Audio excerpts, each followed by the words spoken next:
Look at her ears up. What do you see, Penny? Hey, Penny, what do you see? Oh, what a nice kissy. You a nice kissy. Okay, thank you. Thank you, good girl.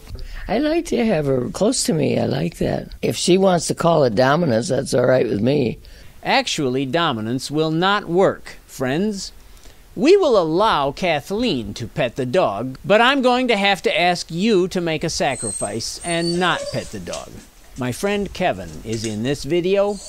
When I personally enter the house, the dog never puts her paws on my thighs.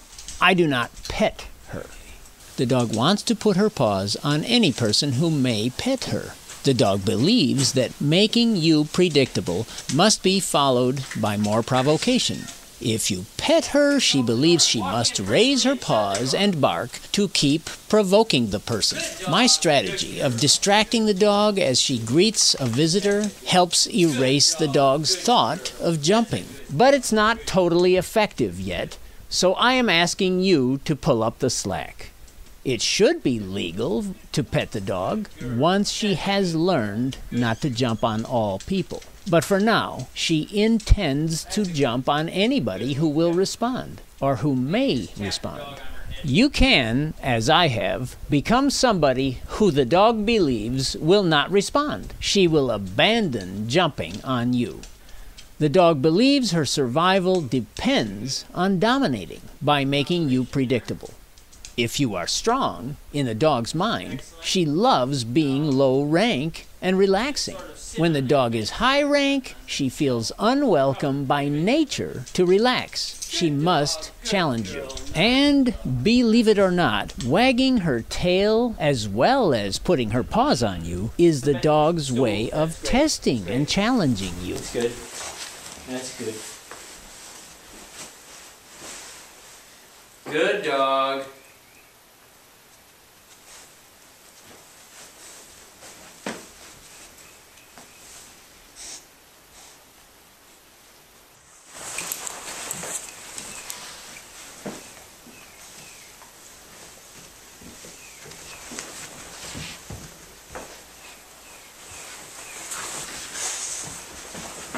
Good dog, good girl.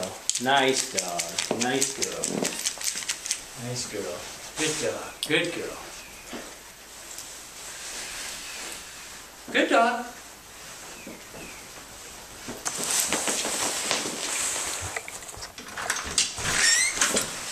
Now Kevin enters the front door. Had Kevin petted Penelope earlier, then absolutely Penelope would be jumping on Kevin here. Good dog. Good dog. Good girl. Good girl. Good girl. Kevin is going to another door to possibly inspire Penelope to jump on him there. Penelope has reduced her motivation to raise her paws on Kevin because he did not pet her earlier. Maybe if he moves his chair, then great. Penelope will jump on him. Now Penelope can relax because she doubts that Kevin is weak enough to be provoked by her.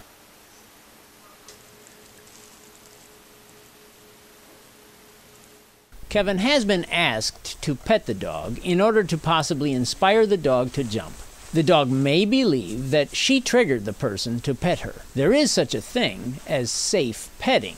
However, generally I ask people not to pet the dog at all to guarantee as much safety as possible at this stage of our lives. In this video, we are interested in making the dog give me a chance to distract her from jumping. I should be ready to address barking as well, but I'm not working on that particular outburst in this video. She is jumping because she was petted. And then take your hand. Good dog. Good girl. You may think this is evidence that petting the dog will lead to peace. That is not yet true here, even though this is how we want the dog to behave when you visit. She just lies down quietly, which she will more absolutely or more likely if you do not pet her. If you pet her, we are taking a risk that I request we totally skip. Without petting, there will not be a particular kind of behavior risk. This barking could well have been caused by the petting.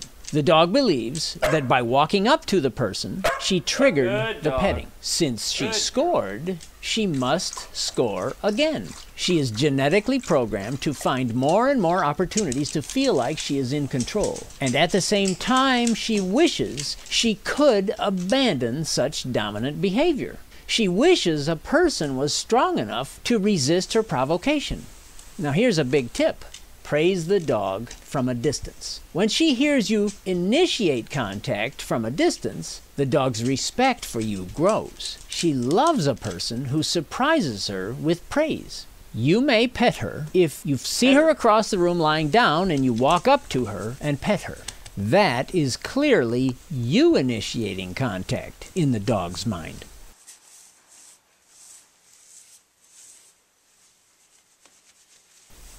When the dog chooses not to jump on you, her peace is much greater than if you or somebody else scolded her off. When the dog makes her own decision to keep paws off, it is way better than when a person orders her off. Penelope's barking here could well have been triggered by Kevin petting her. We may not be absolutely sure of this here. However, we do know that non-petting takes paws away from visitors and reduces the dog's momentum in multiple kinds of mischief.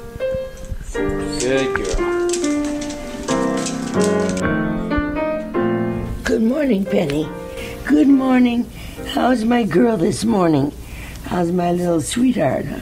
Good. Oh, you want your tummy rub? Tummy rub. Oh.